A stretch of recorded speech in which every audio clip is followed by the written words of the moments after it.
Let's be honest. You gave your life to Jesus, but you haven't been baptized yet. Maybe you're nervous. Maybe you've been told it's just a symbol.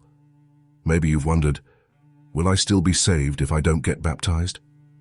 It's the question most people are afraid to ask out loud, but the Bible doesn't avoid it.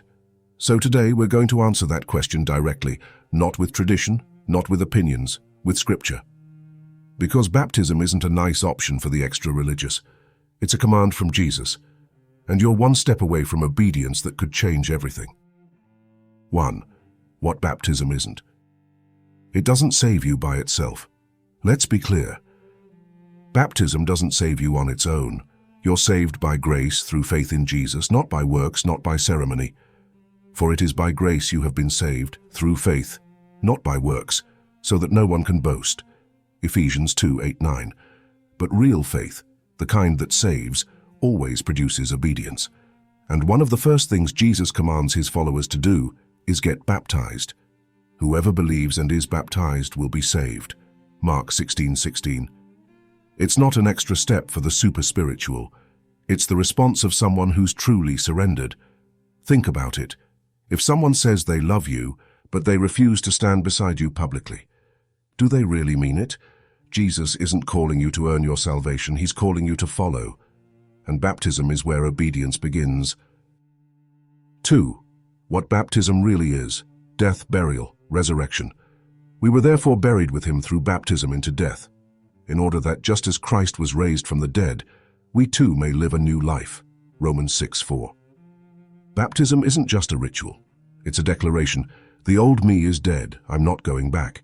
It's where you draw the line in the sand, where your faith stops being private and becomes public, where you let the world and hell know who you belong to. It's obedience, it's warfare, it's identity. And it's the first thing the early church did every time someone got saved, not after a class, not months later, immediately, because there was no such thing as following Jesus privately. 3.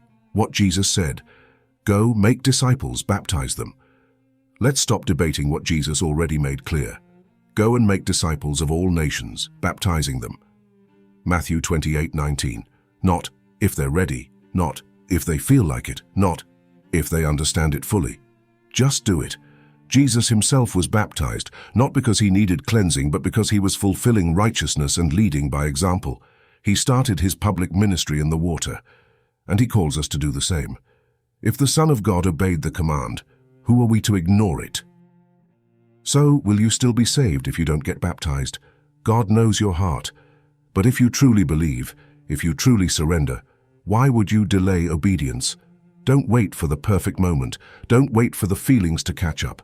If you believe in Jesus, step into the water. Drop a comment, I'm ready to obey. Let the enemy know you're not ashamed of the gospel. If you know someone who needs to hear this, share it with them. And if this message helped you and you want to support this channel further, become a kingdom builder. God is calling.